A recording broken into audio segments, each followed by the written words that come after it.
we'll do what we can. Anyway, I'm up in northern Alberta, Canada, working across the province this week. So we were glad we were able to put this together. And anyway, hopefully everything will work out. I do have a good Wi-Fi signal up here, so that's good. But I've been out in the oil fields the last couple days, and now I'm in the agricultural part just north of Edmonton, and having a good time. Met some interesting employers this morning. But anyway, today we're going to talk about self-employment. And mostly what I wanted to do today was to talk about sort of the thing that stops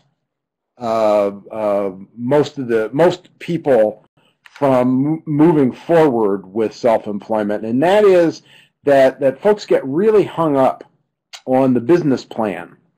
And business plans are like writing term papers for a lot of us. We put it off to the last minute. We don't really like to do it very often, but it's how you get vocational rehabilitation involved. If you write a PASS plan under Social Security, a plan for achieving self-support, you have to turn in with the PASS a business plan that covers at least 18 months into the future.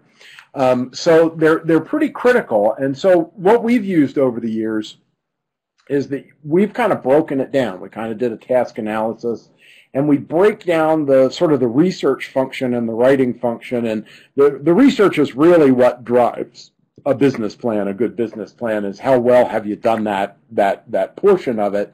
And it's certainly not rocket science. I can tell you that we work with a lot of small business development centers, and small business development centers, as good as they are and as much fun as they've been to work with, their model of self-employment is one of weeding people out. It's kind of the business school model, and that is that, we have this profound folklore that says that, you have to be an entrepreneur a lot of times to own a business. You have to be Bill Gates. You have to understand leverage buyouts and return on investment and all these things. And business schools, sort of create this aura of, wow, business is really hard and it's difficult and it's challenging. And what we actually know about business is that most people just want to be self-employed. They don't want to run the world. They don't want to take over Microsoft. They just want to feed their family and pay their mortgage. And so I don't use the term entrepreneur very often, just simply because it connotates this superhuman being, which very few people are terribly entrepreneurial. So I think talking about self-employment demystifies it. The other piece is there's some really interesting research around self-employment and who becomes self-employed. It helps if you have had family members, especially your parents. If they've been self-employed, you're more likely to be self-employed. If you live in a rural area, you're more likely to be self-employed. The people who are least likely to be self-employed are people who have a master's degree in business administration, MBAs. Only about 3% of them at least plan on being self-employed. Now, I don't know what the reality is. I don't know how many MBAs actually do open businesses, but we know coming out of graduate school, when they're asked if they want to run a business or start a business, they say no. And so that's discouraging. The other piece is that people who take the classes, typically the classes that teach you how to run a small business through the Small Business Administration, typically fewer than 50% of people make it through those classes. And again, to some degree, people think that's a good thing because it weeds out the undeserving.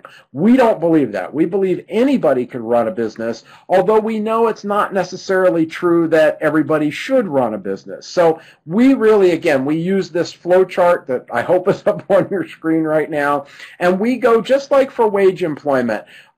We start with discovery, and discovery gives us options that we go through to try to figure out, well, what conditions of employment suit this person best. And so, you know, you don't come out with somebody who's got a theme of self-employment. What happens is that the conditions conspire, or the product that the person wants to manufacture, or the service that the person wants to deliver is the driving force about whether or not someone would be self-employed.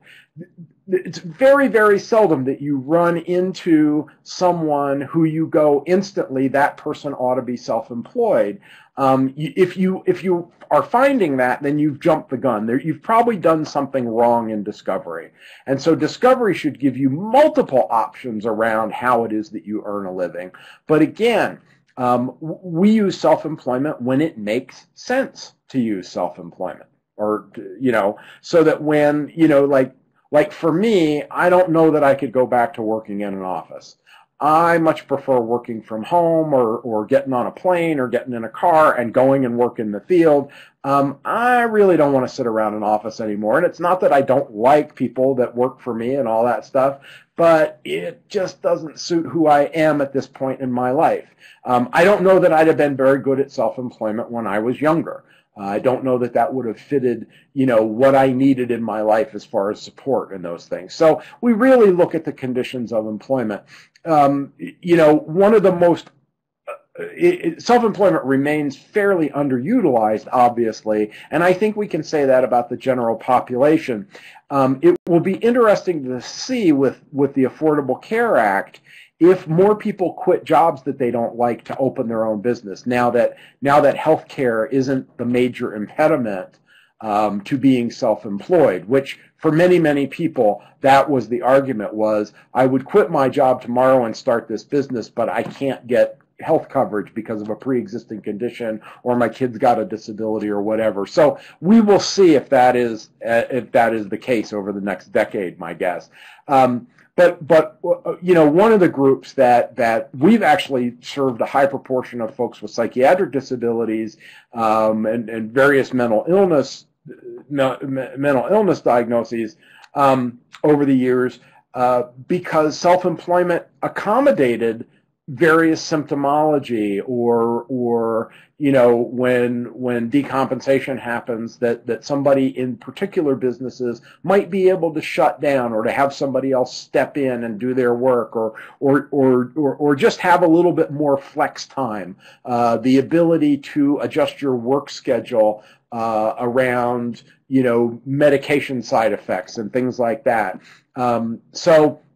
So again, we've started some discussions with, like, Dartmouth, for instance, around how is it that we incorporate self-employment as an evidence-based project or practice as part of customized employment or supported self-employment. But the system, the system has a tough time with self-employment, and I think we all understand that, whether no matter what the disability is, that self-employment is kind of seen as an outlier, and we see it as certainly not a panacea. About 20% of the general population is self-employed, and we kind of think that about 20% of folks with significant disabilities ought to be self-employed as well. Only about 1%, 1 to 2% of VR cases ends in self-employment. Now that's, you know, 5, 6, 7,000 people a year, which is still substantial, but it doesn't come close, obviously, to the number of folks who are closed successfully in wage employment. So obviously self-employment accommodates a lot of people and will make a lot of sense for folks. But be that as it may, you know, I want to concentrate today on the actual, you know, what are the elements of a business plan? What do I look for when I'm reviewing a business plan? And again, because this is where people fold up and they go, oh, I can't write a plan. We want to get you over that hump.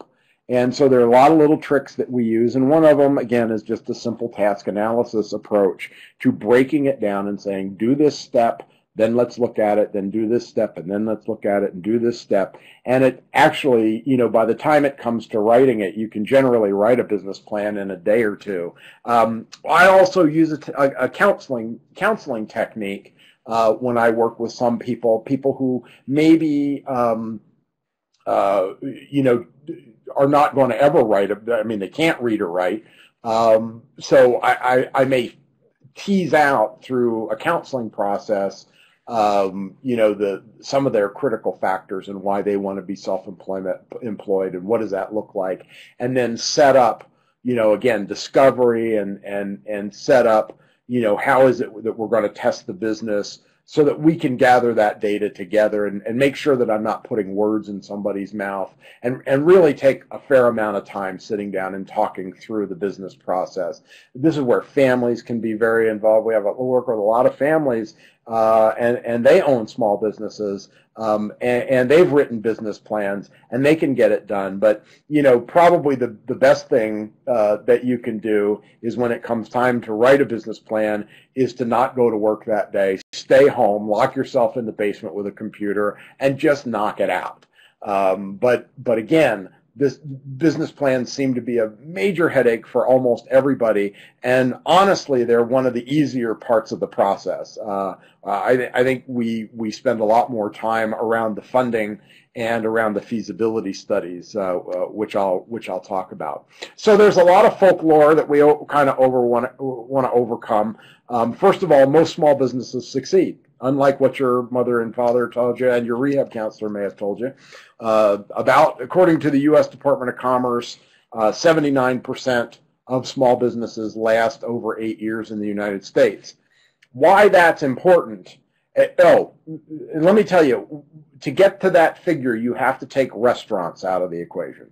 Restaurants are notorious for being bad investments. And it's not that you shouldn't start a restaurant if you want to, or a food cart or whatever. You can be very successful, obviously, in that business and industry. The problem is that people don't do the vetting very well when they're talking about cooking. What happens is, John Shoemaker makes great barbecue. And so we're all sitting around at John's house on Sunday afternoon, and he's made a brisket and a bunch of ribs, and we're all eating and drinking and having a great time. And somebody says to John, "Well, you ought to quit your job and go into the barbecue business, because this is the best barbecue I've ever had." And everybody says, "Yeah, John, you should quit your job and go make barbecued ribs." The problem is that John quits his job the next day, and he just goes out and he finds he buys a trailer that he's going to cook in, and he gets a smoker, and he realizes that he doesn't have enough money to get good equipment, so he gets secondhand equipment, which is fine most of the time. And he can't find a street corner that he can afford to pay the rent on, so he gets the lousiest street corner in Salt Lake City that nobody else wants. And of course, nobody else wants it because there's no traffic there. And, his third day, his smoker blows up and he's out of business. And it was because he didn't do the due diligence. He didn't really think through the process. He didn't do feasibility studies. He just jumped in. And this happens in restaurants all the time, that somebody makes great meatballs or whatever it is, and people convince them that they should quit their job and go open a restaurant. Opening a restaurant is very little about cooking, is what they find out. It's about managing personnel. It's about, making sure the health department's really happy. It's about sourcing good ingredients. It's all that kind of stuff, which isn't cooking. And so what happens is that you get to spend very little time doing what you love, and you spend all this other time that you have no experience in, like managing people or running a kitchen or dealing with the health department or all those other things. And I love it, John. Yes, I'm going to stick to eating rather than cooking, right? You see this in other businesses. You see this with artists all the time.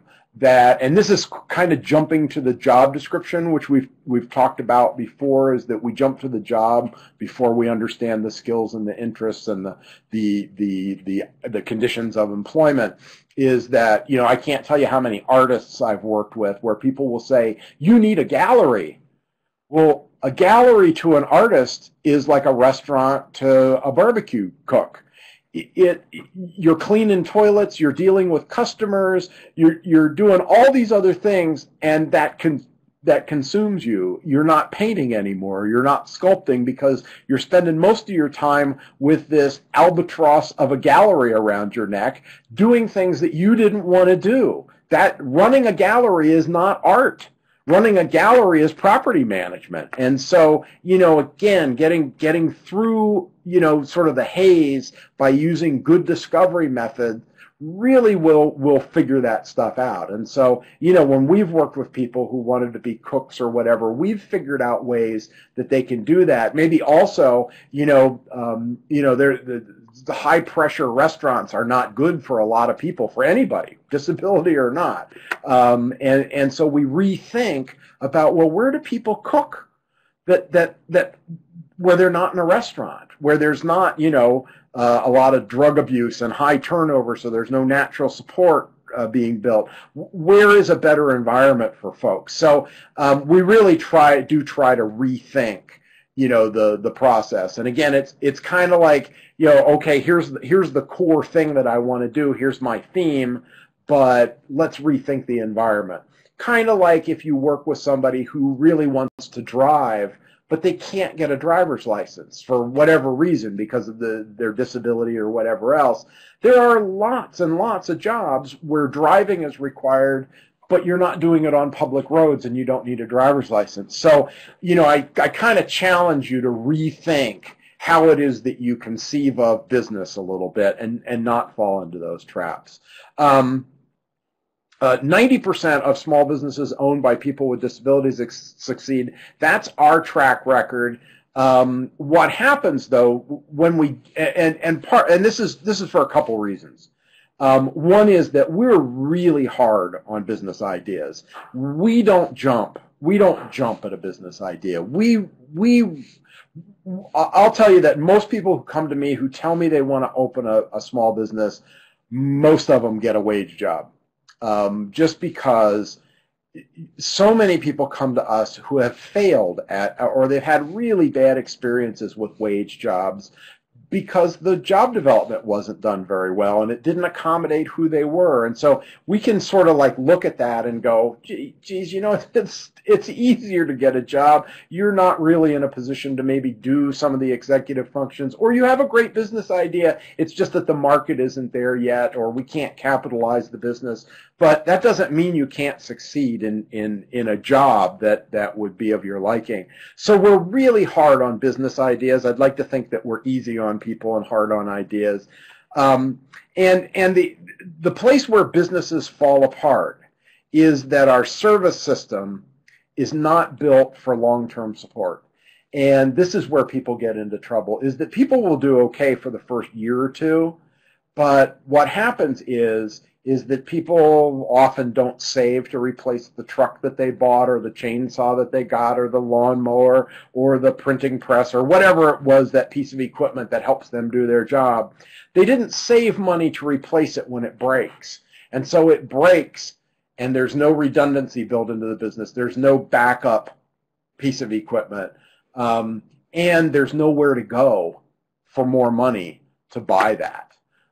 It's interesting that the people who do succeed, what we find is that they borrow from their families a lot. They take traditional bank loans out and they do some micro lending.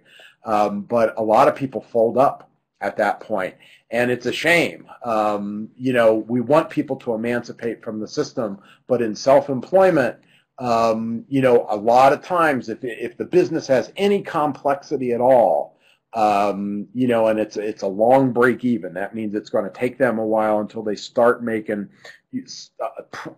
much in the way of profit.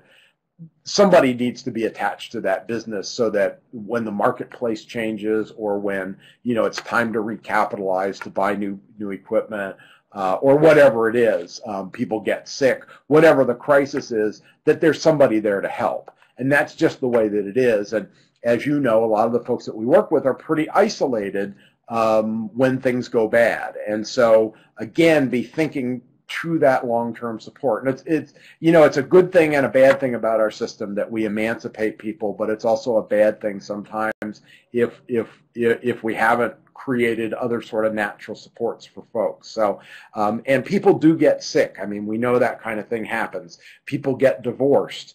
And again, we work across disability, so we might be working with a veteran with a brain injury one day and then working with somebody with a diagnosis of Down syndrome the next day, and the support strategies for each of them are very, very different. So we need to kind of build that in. VR has been one of our strongest supporters in the system for a long time. I mean, we've been doing self-employment for a long time now. Over 20 years. I helped start my first business in about 1979. It wasn't much of a business. It was a lawn care business, but with a young man with an intellectual disability, actually two guys with an intellectual disability. And they ran that business for at least 15 years, and both of them ended up getting married and doing quite well. And they've gone on to other jobs now, but they weren't complicated businesses. There were no business plan. There was none of any of that kind of stuff. I was transitioning, trying to downsize the sheltered workshop I was running, and so we had a lawn mowing business, a landscape business, and we basically gave that to them and gave them our contractors so that we could get out of that business and concentrate more on other ways of creating employment. But we created a number of partnerships with folks. Things that we don't do today for a number of reasons, mostly because most partnerships do not end well, especially when you're working with folks who have never had money and then suddenly they have money. They get in a lot of fights over money. And so we generally look at one person, one job, one person, one business, and if they want to hire somebody, fine. Hire whoever you want. We'll give you some guidance on it, but that's your decision at the point that you're in a place where you can hire somebody. And we do want people hiring folks because we want people to hire folks who can do things that they can't do or that they don't want to do or that's not efficient for them to do. We know that businesses with employees are better businesses. They last longer, they make more money, but a business that's owned by three people who all have a similar disability really is very stigmatizing and usually does not work.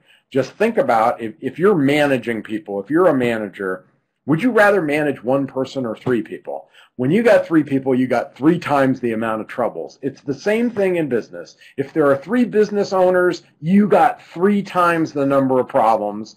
You would think that it would take care of itself, but I'll tell you from experience, it does not work. So one person, one business, go with that. Change the world with them and then move on to the next person. The Workforce Investment Act can and does support small business. We've worked on a number of projects that were funded through the Department of Labor, but walking in off the street and saying, oh, I want to start a business, probably the conversation's not going to end well because a lot of people do not understand how to work within the performance standards that are set by the Department of Labor. They're not used to doing small business stuff. So, having a solid background behind you and understanding how to use the workforce system effectively is really important. VR is easier, much easier than the workforce system. And then, we have written literally millions of dollars in Social Security work incentives, primarily past plans, to capitalize a small business. And a lot of times what we're able to do is to get the initial funding through voc rehab, write a past plan. That takes some of the heat off of voc rehab. Use the Medicaid waiver maybe to provide business coaching or job coaching to folks. We've even used the Medicaid waiver to hire salespeople, although we called them job coaches. But for folks who maybe, their sales skills aren't good, or they maybe use I worked with a guy who used a power chair with a respirator, and he was a videographer, but he couldn't get in to do sales. And it was almost dangerous for him because of the infections that he had and his overall health. Going out and doing sales was pretty debilitating for him. So he was more the finished editor and the compiler of video. So for his business, having that resource was a godsend. I got some slides that aren't showing up. I'm not exactly sure what the problem is here.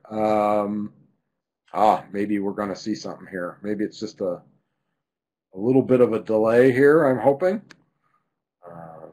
I'm not sure why we're not loading, but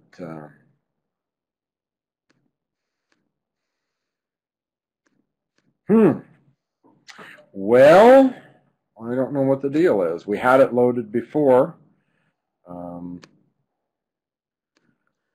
I'll tell you what I'm going to do is I'm going to go off screen and look at my PowerPoint and see if I can just do it that way, and I'll lead you through my PowerPoint. So I'm not looking at both screens, so if you're typing something, I can't see it right now. So I want to back up to the planning map that I had up, and want to go back through that. And now it's not. Oh, there we go. So this planning map, this is the process that we use, again, to construct a business plan and to sort of do the research that talks to us about how it is that we're going to formulate a business. So again, we start with discovery and the suggestion of self-employment that's consistent with the ideal conditions of employment.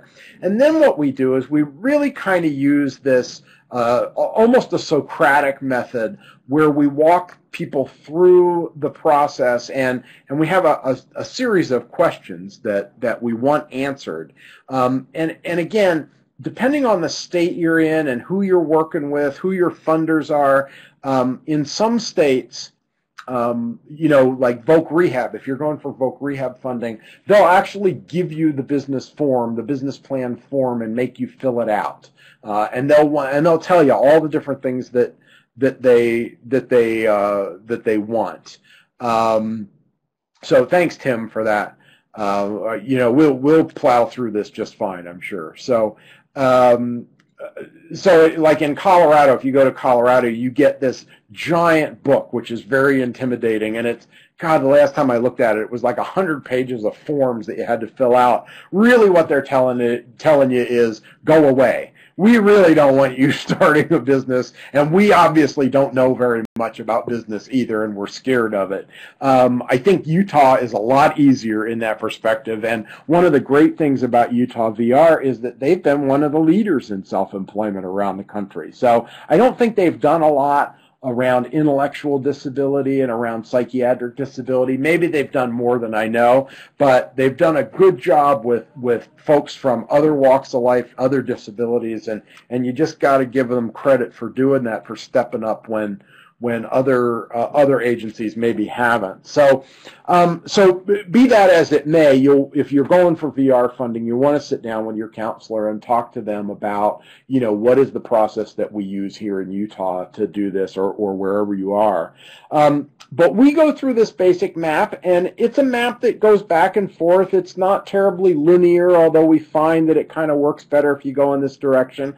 But, like we've got the financial plan here last, but we start working on finances during discovery, right? We do a benefits analysis during discovery. We kind of see where the person's financial wealth is, what benefits do they have, what kind of family support are they going to have in case they do go into a business, or if they go get a job, what kind of transportation are they going to need. So you've got a lot of information. If you've done discovery right, you've already got a good sense of, like, what do people need to earn for a living. We forget to ask that question, we forget to look at, well, you know, for somebody who's fairly autonomous in their life, what do they need to pay their rent and to feed their kids and whatnot, or to get a car, or whatever it is that they're working for. So we forget a lot of that. A lot of that work's done, and it doesn't matter whether it's self-employment or wage employment that you're going for. That's critical information to have anyway. So a lot of times we'll have folks who already have a business idea, you know, and that's sort of one subset of the group that we work with. And then there's the other group that's looking for a job, and through discovery, we figure out, well, boy, there's a business idea. There's a way that you could do the work that you want to do, but there may not be an employer that's accessible. There may not be an option in your community. You know, I'm up in a little community today. I was in a boom town yesterday in the oil fields of Canada, at Fort McMurray, where, you know, if you go to work at Subway, you start at $15 or $20 because that's the going rate. If you're a welder, you start at about $150,000. And so, you know, that economy is very different from this little agricultural town that I'm in today. But, you know, you kind of reframe that and you relook at, okay, where are the opportunities? And already this morning, we connected with a few employers and you know, and we got a job offer this morning already. So that's pretty cool stuff that happens even in a town of less than 5,000 people. That's not booming from the oil industry by any means. So again, you know, self-employment allows you to create a job for one person. Basically, is kind of how we look at it. We look at it as a job creation strategy. So one of the things that we start with is clarifying what the business idea is, and so that's this product or service piece. On this planning map here. And so I want to know, and again, we ask this question, we work through this question in a variety of ways. Sometimes you're not asking questions, sometimes that doesn't make sense, but you're working with the person to sort of figure out, well, what does environment mean? And so we have a number of different ways, and if you've read our book, or if you've gotten our book, you know, Making Self-Employment Work for People with Disabilities, you'll see, you know, that we lead you through this process. But you know, when I talk to somebody about the environment, sometimes we're talking about the physical environment. Where am I? You know, where's my manufacturing going on? And is it in my basement? Is it in my backyard? Am I going to be co-located in a carpentry shop somewhere?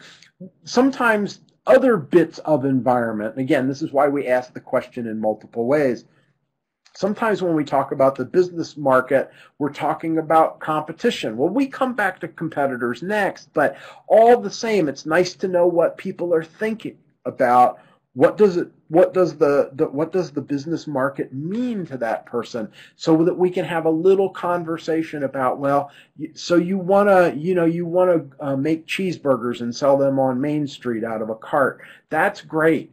Who else in Salt Lake City makes you know, grilled burgers? You know, we want to start that conversation just so that we can start to frame the other questions. I hope that makes some kind of sense.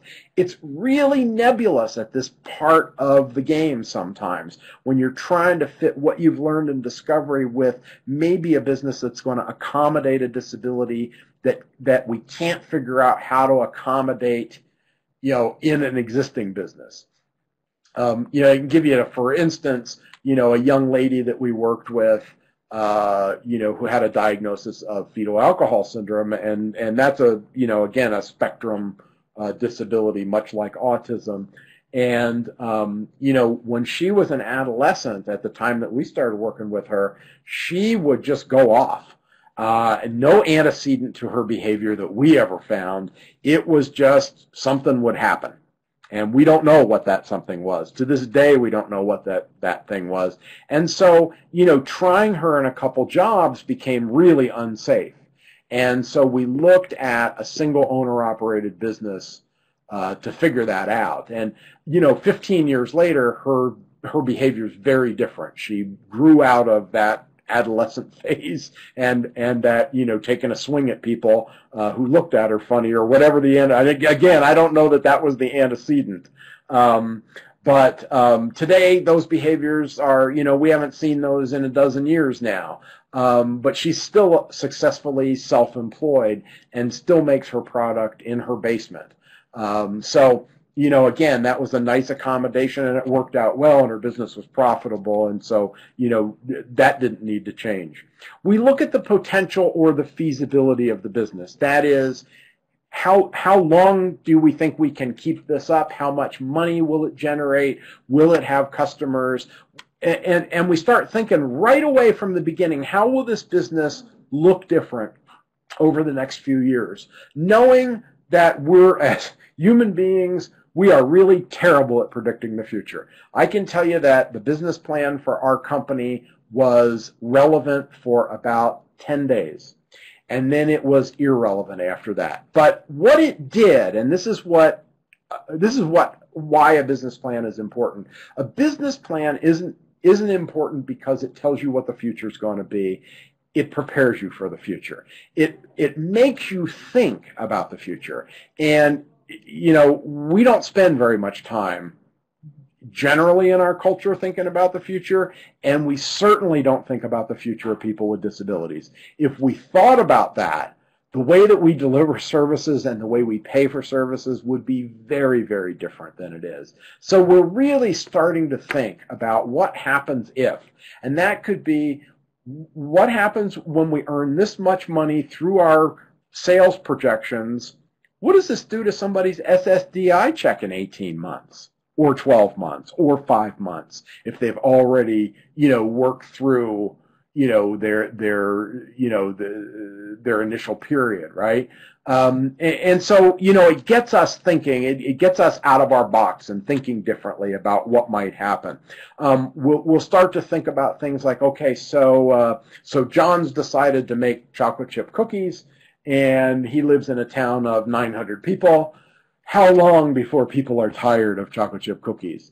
So, it gives us a point of reference to say, oh, okay, so we need to be thinking about other products. Okay, well, that's great. We can do that right up front.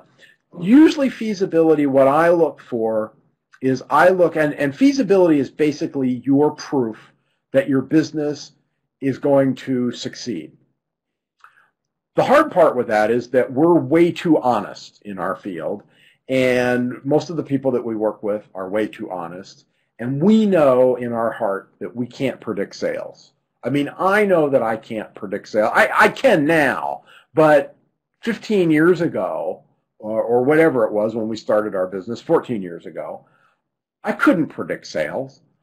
I had a hunch, but I couldn't guarantee it. And I felt awful kind of writing that down and saying, yes, here's our break-even point, and here's when we're, and here's our products, and here's our services, and this is what's going to happen. I was wrong. I was wrong about our financial projections. Thank God I was wrong in the right way. But again, I want to see that you've thought about it. I want to see at least 2 data sets. And so one data set usually is look at comparable businesses. What are they doing in your area? Is there a comparable business in your area? If there is, that's a great place to go do an informational interview to find out, are they going to be hostile to you? Are they really competitors? Is there a thing that they're doing that you could do better, something that they're not doing? All of that piece, and a lot of times, you're doing sort of the comparable businesses around or going to, Philadelphia, via the internet and telephone and looking up people maybe way out there who aren't going to be threatened by the fact that you're starting a similar business. And what we found during feasibility is that people who don't feel threatened, and that's most people, they will share with you information about their business. So, if you're starting a little, you're going to make picket fences. You know, you can go talk to people about the kind of nails that they buy and who their suppliers are and what kind of nail gun to buy, what kind of paint to use. And people will tell you, well, you know, don't buy this, or here's the best cheap paint I've found, and it's really good and it's really cheap and it goes on good, or, you know, here's this lumber supplier, or whatever. People are really good about telling you those things. And that helps you figure out some of your initial costing. That helps you figure out, you know, logistics of the business. But I want to see that you've talked to folks and that you've gathered information that supports your argument that your business is going to succeed and be profitable. You know, and to some degree, I'll take data. Sometimes data sets are really good to have, you know, industry standard kinds of stuff. Like we set up we were researching an egg business for somebody, this young man.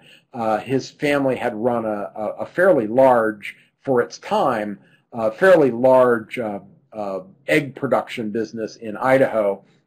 But 30 years ago, it was a different thing, and his family had shut it down. The parents got ill, partly because of, you know, the nitrogen that they were inhaling and getting in their eyes at work. But they had a moderate-sized setup there, and the son, who had an intellectual disability, was interested in getting that going. When we went online to like the egg board and other things, we learned a whole lot about chicken production or about egg production, and we couldn't make the numbers work with the expense now of air conditioning in the summer and heating in the winter to keep the chickens alive. We also were connected with wholesalers who said, if you can't deliver 1 million eggs a year, we're not interested. And so right away, that changed the business, and we made it more manageable. We discovered, again, just on the internet, we discovered that there was a market for organic brown eggs, and that there were farmers markets nearby, which would help with social inclusion. And we were able to come up with a very small, a micro enterprise, basically, that, you know, that has done fairly well over the years. You know, he's not going to get rich, but he's got a sustainable business that keeps him going. So that, you know, again, we learned that from the internet. One of the things that I get a lot of times, though, in a business plan is somebody will want to do something with pets, or, you know, oh, I want to make gourmet dog biscuits because I love dogs and I love cooking. Well, that's great. That's a wonderful business to go into. And the business plan tells me how many dogs and dog owners there are in the world.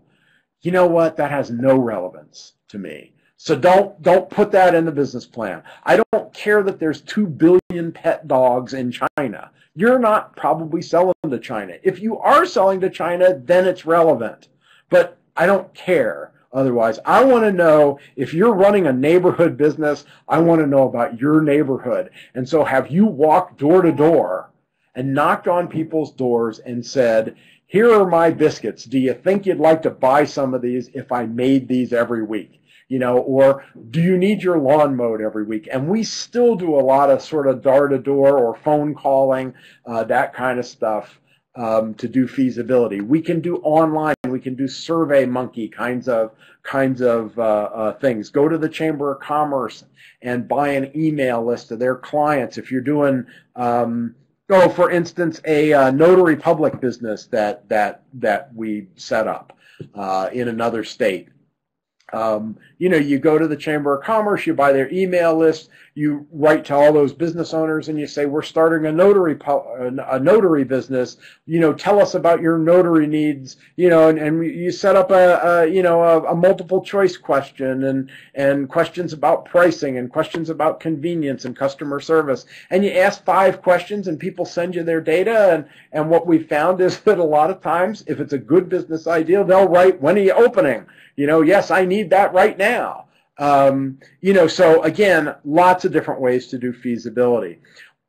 as we're working on that, you may not be done with that, but you may be getting some good data. And again, I'm not talking pages and pages. I'm not talking about a multiple regression study. I'm talking about some real fundamental stuff.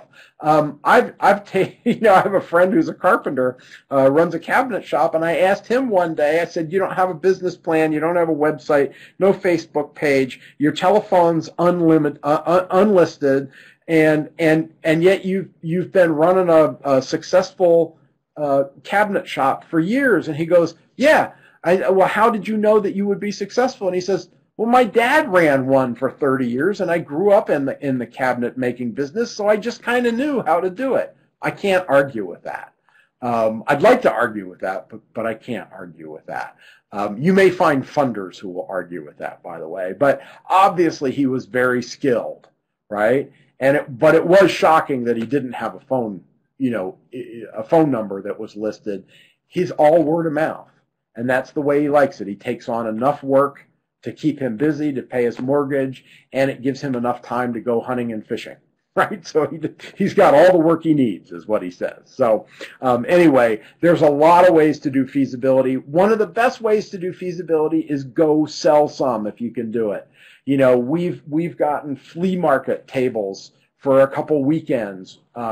We've done, we've put stuff on consignment, although I really don't like that very much because a lot of places that sell consignment goods really aren't into marketing your stuff very much.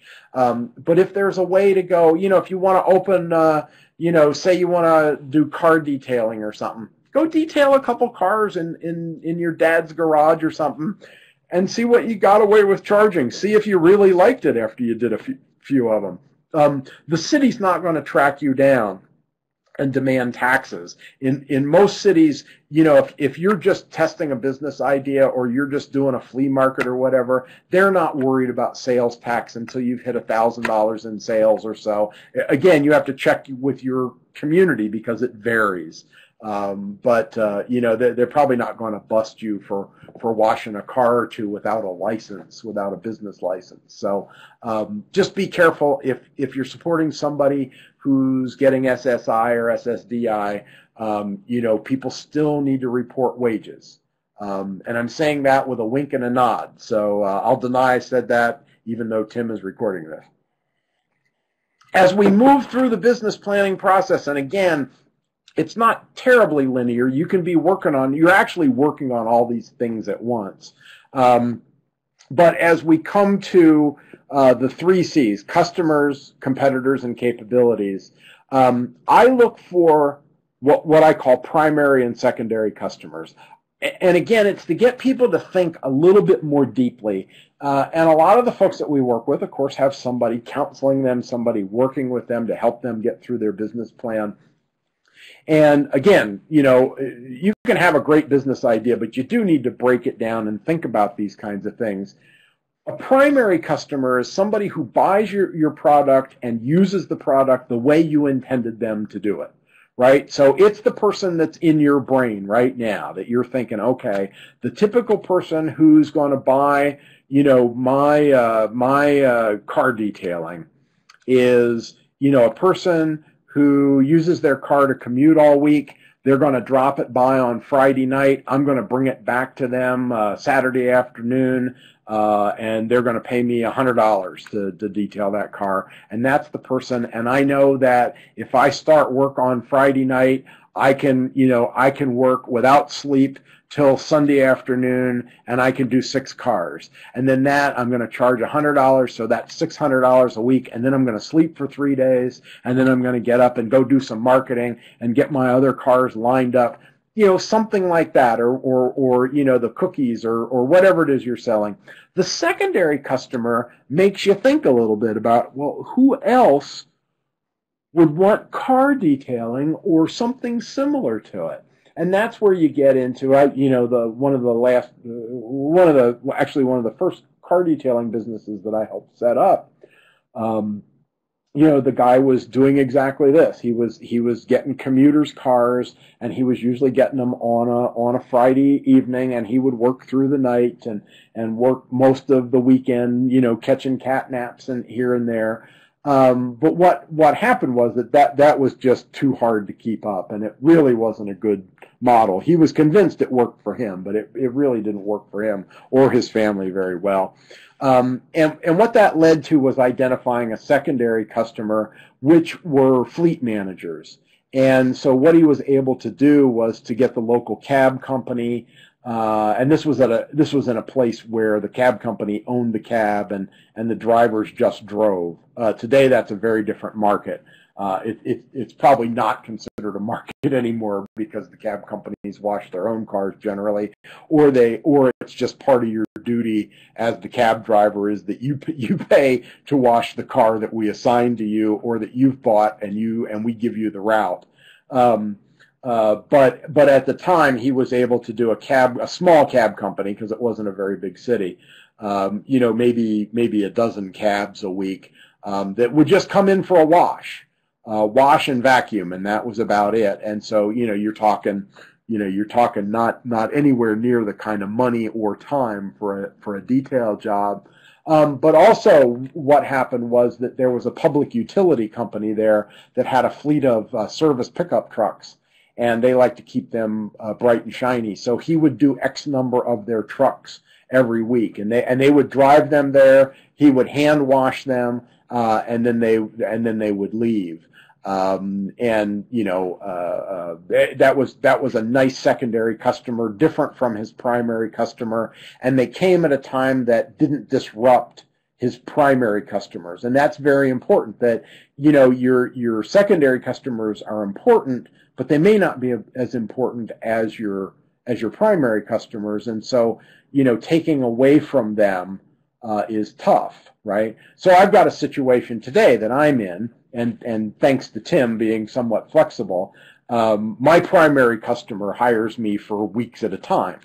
And then we do webinars as kind of a secondary customer. It's still important to us. We still love our customers, and it plays a vital part of our business. But I'm here in Canada, and so what I had to do was negotiate that we're not going to start until, actually I negotiated 2 o'clock, but they decided sort of unilaterally that they were going to do 1:30.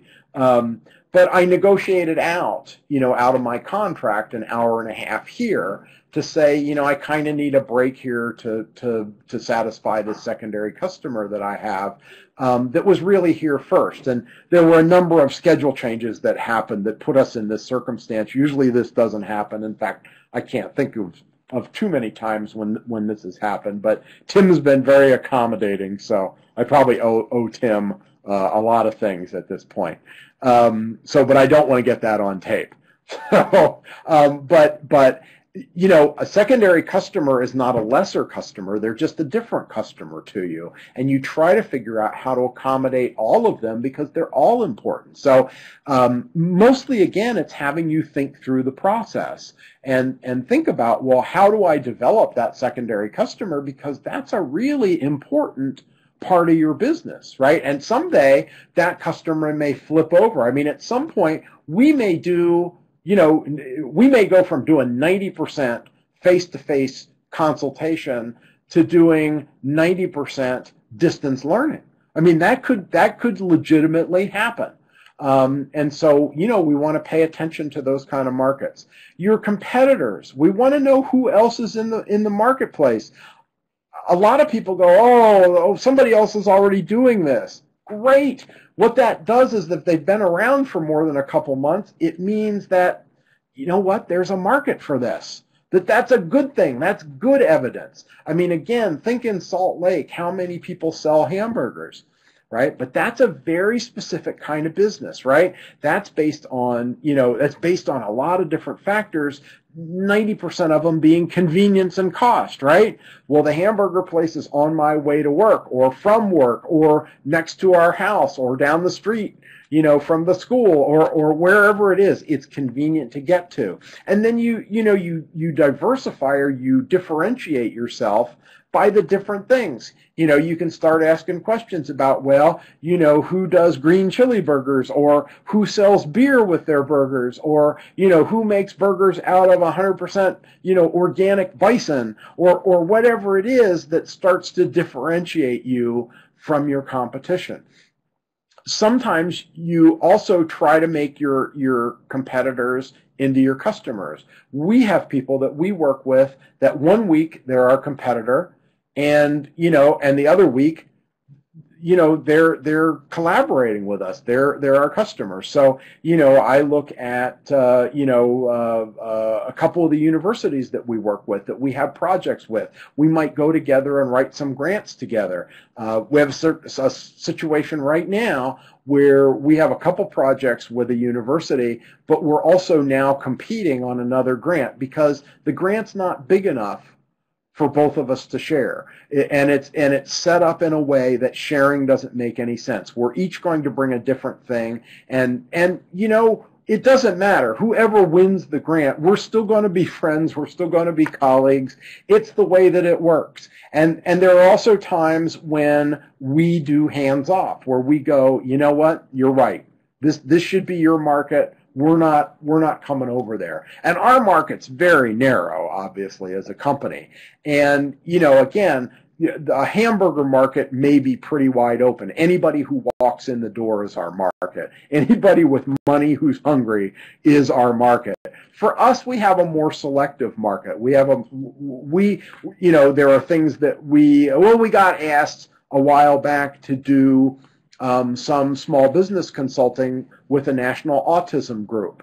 And they got loads of money, but they wanted to do businesses with multiple people with autism in them, and that's not what we do. And we told them that's not what we do. And we said, goodbye to that money, because, again, you have to stay true to your primary customer and to your mission and all that kind of stuff. So in a way, though, they're our competitors because they've got an idea that sounds similar to what we do. We couldn't disagree more. I mean, we adamantly disagree that what they're doing is self-employment. We do self-employment. We do one person, one business. And that's our market niche. And yes, they're going to get people who follow them. That's okay. We'll be sanctimonious and still say that we're better than they are. But again, trying to turn competitors into customers is a really reasonable strategy to consider. I work with a guy that in Montana that Voc Rehab put through violin repair school in Minnesota, and he came back home to start his business, and we worked with him on his business plan through our VR contract. And what we discovered was there was another guy, repairing violins in Missoula, Montana. And it was like, how could that be? How could there be another graduate of the same school doing, and so we called him and we said, hey, we're opening a violin repair business and we'd like to maybe share some customers with you. And the guy was really nasty to us and was cussing and was going to call the governor. How does the state fund somebody else to be my competition? And we calmed him down and whatnot. But it actually fit, and it actually worked out okay. It took us a while, but the guy that I was working with, if you put 6 violins on his workbench, he froze up. It was too much stress to think about, I have to fix 6 violins. This is too much for me. He was good with 2 or 3 violins, but you hit that number 4 violin and he shut down. And so we knew, first of all, that, well, he's going to have some limited revenue if he's only working on 4 at once, and everybody else is working on a dozen at once. We reframed the business around that, and then we also talked about, well, through our marketing, which was actually kind of clever, we don't have time to go into that today, but we actually got a bunch of business, but it was too much business, and John couldn't handle it, and that was kind of how we learned about the no more than 4 violins at a time, or no more than 3 violins at a time. And so we were able to send him work right? And say, okay, well, we've got a violin in here from, from Nebraska, and we need this fixed, and it needs to be back in the orchestra, the music teacher's hands in 2 weeks, and, and this is how much we'll pay you for it. And so, we turned that competitor into a customer, and it worked back and forth, that when he got too busy, and it's surprising, but violin repair is very seasonal. Most of your work happens in the summer and over Christmas. At least it did when we were working on this business, because that's when school's out, and most violins come from schools, right?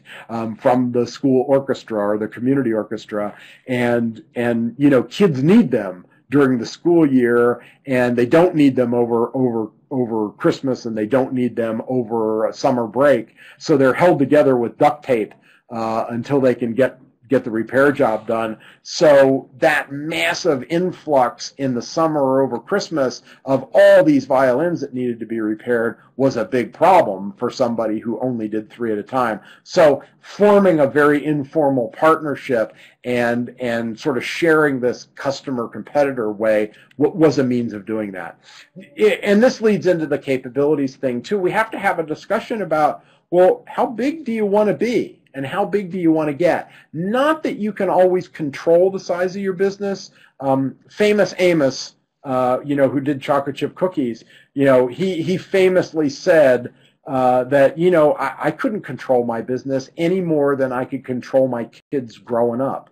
It was, my kids are going to grow up whether I want them to or not, and my business is going to grow to a certain size no matter what I do. It's just it's subject to the marketplace. And to some degree, that's very true. So it's not a big problem. We don't have a lot of problem with people going out and making $1 billion. So that doesn't happen very often. So, but we do want you to understand how far are you going?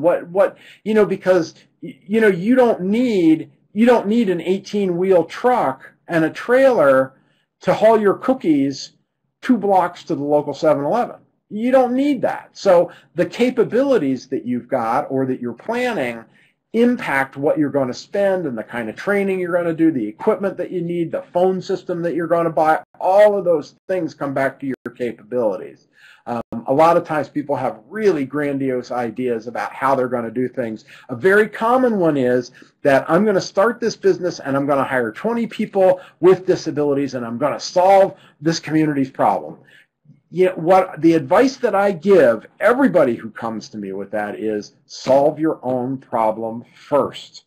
Don't start a business to solve everybody else's problems because you're going to be in trouble. That's what rehabilitation does. And I don't see a lot of shouldered workshops rolling in dough. But that was the idea was, oh, we're going to solve everybody's problem by starting this business where everybody works. It doesn't work very well. So don't do that. Solve your own problems first. It's sort of like the financial people tell you, pay yourself first, right?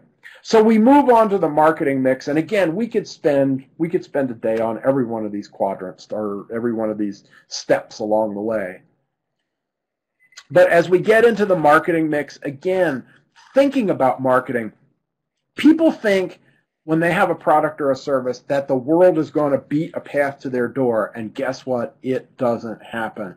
You have always got to be selling. I mean, there isn't a time that I'm not selling. Now, I may not be asking you to hire me or to buy our products or anything, but we are always doing things like webinars.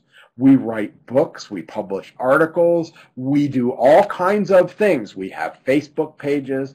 I think we've got 10 different websites probably. We do a lot of stuff to promote our business. We don't come over the counter and say, hire us to do this. We like a sort of soft sell to say, you know what, we think we know a few things. We think that, yeah, we have some things in common. Maybe we should talk about working together at some point.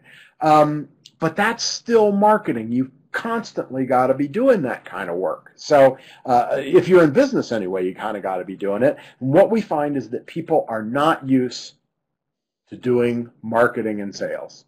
And so one of the first things that I like to put together for people is a sales plan. I don't worry quite as much about the marketing plan, although that's important. I find that the hardest part for people to do is sales. And so we'll do really simple sales goals with people and say, okay, here's how we're going to do sales. These are the methods that we're going to use. And they're going to be soft methods and hard methods, right? A soft method is putting up a website or a Facebook page or going and doing, a chamber luncheon presentation on your new business or whatever it is that fits that industry. But it's the hard sales. You've actually got to ask people to buy your product. And so we want to figure out from a numerical, from a financial standpoint, how many of these things that you're making do you need to sell to make a living every week? And that becomes a very simple management proposition, right? John, that you've got to get whatever it is, 10 people jobs every month to break even. You live and die by that number. And so the great thing is that every day you get up and you go, I got 3 days to get this guy a job. I got 3 days to get this guy a job. I got 3 days to get this guy a job. When you break it up by 30 days, I know it doesn't work that way, but in your brain, I know how much I have to sell or how much income our company needs to make payroll every month and to make, our profit sharing plan work and to make sure that all the bills are paid and all that kind of stuff. That number rattles around in my head all the time, right? And thankfully, it doesn't keep me awake at night, but it probably should keep somebody who's starting a business awake, because if you need to sell 5 things a week and you haven't sold any, that means next week you need to sell 10. And so that becomes part of the support strategy that people start keying in on right away is, whoops, wait a minute, we're falling behind. These sales have to happen in order for us to break even every month and hopefully make a profit. It's not only just covering your fixed and your variable costs, but you've also got to get out there and make a bit of a profit.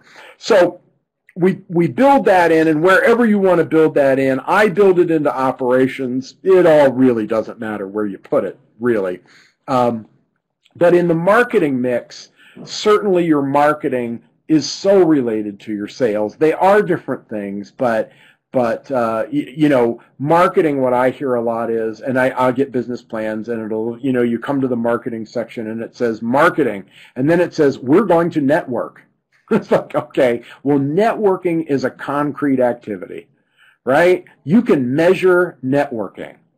And so that's not enough to say you're going to network. I want to know who, when, and how, right? I want to know what the results of that are going to be, how you're going to approach them, why it is that you're approaching them, and what is it that you're asking them to do.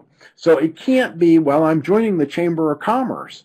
I would say save your money most of the time, and go out and put that into gasoline, or into taxi rides or a bus pass that gets you to somewhere to sell, or a better website that's automated, or whatever it is. But people don't spend very much time on figuring out how they're going to sell things, how they're going to draw people to their website. People will say all the time, well, I'm going to put up a website. Great. Well, about 1 million people put up a website every day. So how are people going to find you? How are they even going to know to look for you? This is sort of the genius of eBay, right?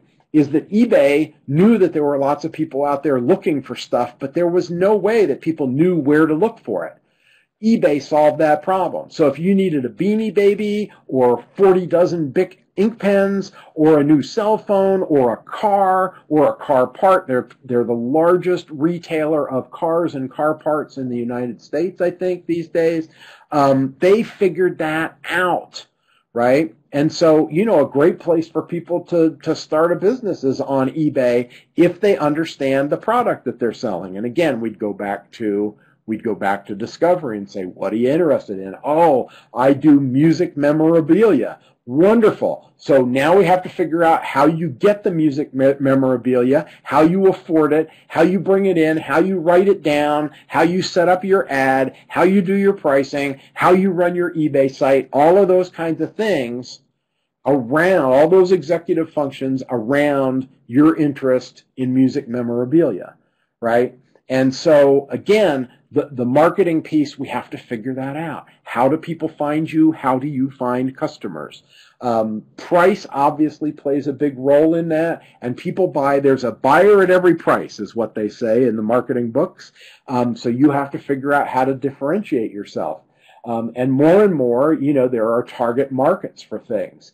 We know that somebody who drives a BMW also probably makes a six-figure salary. We know that. We know that they don't want, a stripped-down Honda Accord probably. So we're going to market to them differently than we would market to the Honda people. I buy my blue jeans at Costco, right? Kirkland brand. My wife buys her blue jeans. They have to say Levi on them. I pay $12 on sale at Costco for my blue jeans. She pays $50 on sale for her blue jeans. Okay, why? They're both made in the same factory in Mexico City. The same factory by the same workers. Why does she buy Levi's and why? Because I don't care. I don't care what my jeans say. I'm all about function, right? And so, you have to accommodate for that. So maybe you only sell Kirkland jeans, or maybe you sell both. And you recognize that you're not sending a mixed message to people. That is a big problem in marketing, is that, we get mixed messages a lot of times from our products. So working through, what are you going to sell? How are you going to differentiate yourself? How are you going to separate one buyer from another? Again, looking at that primary or that secondary customer, how do we approach them differently? And then how are we going to distribute our products? How are we going to get them out? That's a really big problem, especially for people living in rural areas, because by the time you've got your product to the big city or on a truck, it costs so much that you can't make any money at it. So we've got to look at that. We've got to look at clever ways of distribution. And again, how are we going to promote what it is that we've got? I've been in the field for 36, 37 years now. And I have people every day who say, I never heard of you before. I have no idea. I've been in Canada, I don't know how many dozens of times. And the people that I'm working with today, I'd only ever met two of them before. So it's a whole new group for me, and they've never been on our website. They've never looked at our Facebook page. They've never read our books. And I still find that hard to believe, but it's not hard to believe. Marketing is a really, really tough thing. And so, again, all of these things are important, but I can tell you that people don't think they're going to have to spend as much time selling and marketing as they actually have to do. So, again, an important part of the business plan. Operations is going to be really different for every business plan. What are the tools that you're going to need? What's the technology? What kind of training? Is there specialized training? What about suppliers? And is there a chance that your supplier would go out of business or not be able to provide the supplies that you needed on the day that you needed them? We used to work with this woman who made beautiful purses, and she made them out of salvaged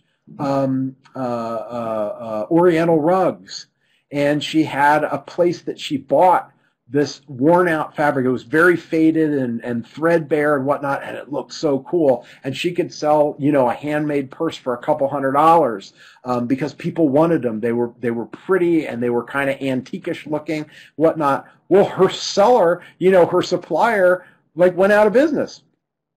And so did she. There was no place to get the same kind of carpets evermore. And so she went and started another business, but there was no redundancy in her business. So, we could talk for days about different suppliers, but, you want to make sure that you have the raw products or the inputs, as farmers say, to make your products. Again, what's your contingency plan? If you're, again, John's going to run his rib shack out of the back of a trailer, in Salt Lake City, what happens on the days when it snows sideways? What happens on the days that it rains and nobody leaves their office? Has he raised his price enough to still be competitive, but also to pay his salary on the days that he can't work, right? What's that contingency? Does he have, is he holding supplies that he has to turn over in 24 hours, or the health department shuts him down? Has he figured out a way to buy his products that morning or the night before, and so that he's not holding inventory that he has to then send to the dump? So again, all those things that people don't think about, the sales plan, the production plan, and I'm not talking about volumes here. I'm talking about a page. Usually. We've written great business plans that were 5 pages long. I've sketched business plans on cocktail napkins. So, again, I'm not talking, I have no use for a 50-page business plan. Usually if you can't boil it down to 5 pages and then, another 5 or 10 pages of financials for me, I'm not really interested in it. It's not the kind of businesses we start. We tend to start micro enterprises. We're simple folks here. We don't, we're not starting Microsoft. We're not building rockets. Again, be functional. Make a great business plan tells a story. It tells me who you are and why this business fits you, how you're going to run it.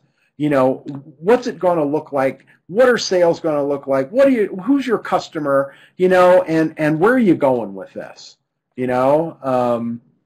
And so I want to see, obviously, I want to see this financial plan. I want to see your funding sources. Even if you don't know what they are yet, you can pretty much figure that out, right? Especially if you have a disability. You know that Voc Rehab is somebody that you ought to be approaching. You know that you need a benefits analysis and hoping somebody's working with you.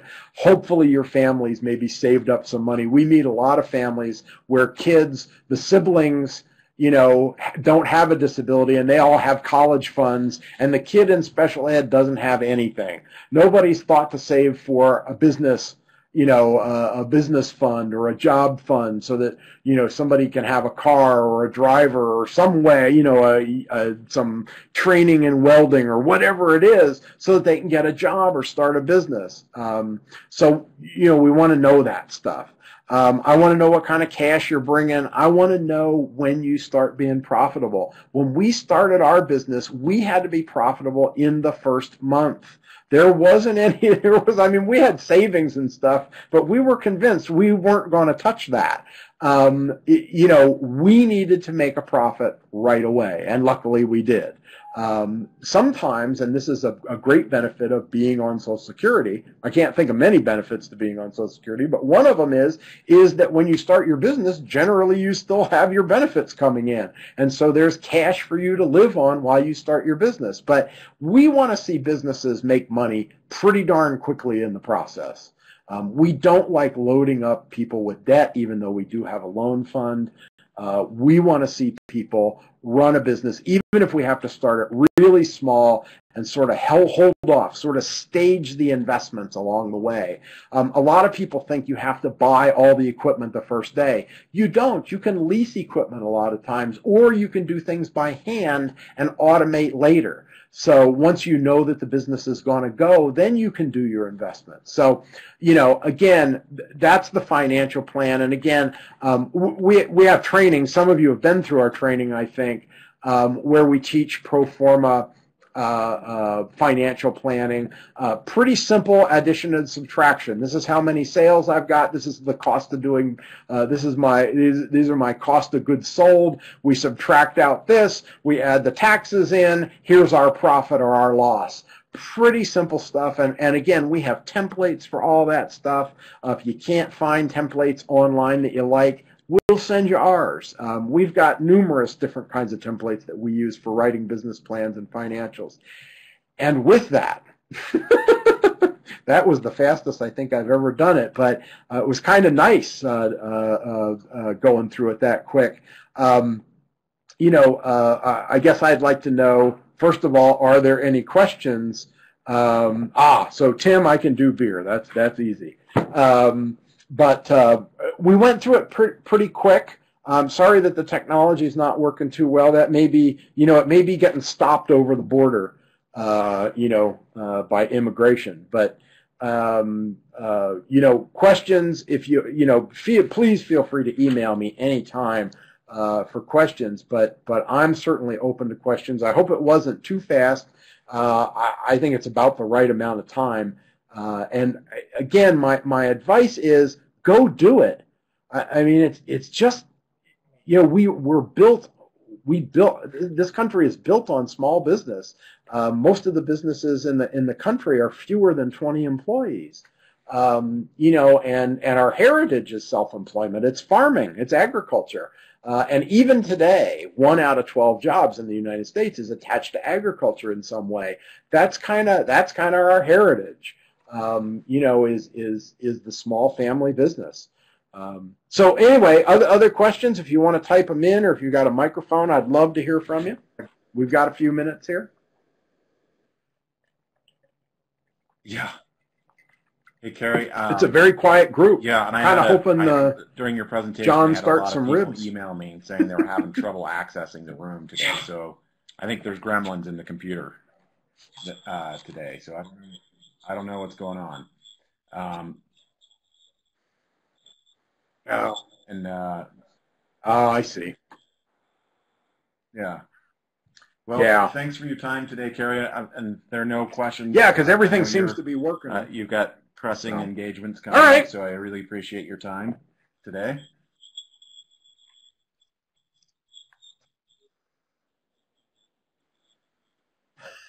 Yeah. Well, I really appreciate you accommodating this. I know it's not the easiest thing to do, and I apologize for that. How about a free webinar down the road? Because I had quite a few emails saying they couldn't get into this room, so I'm going to send them the recording so they can get this information. Okay.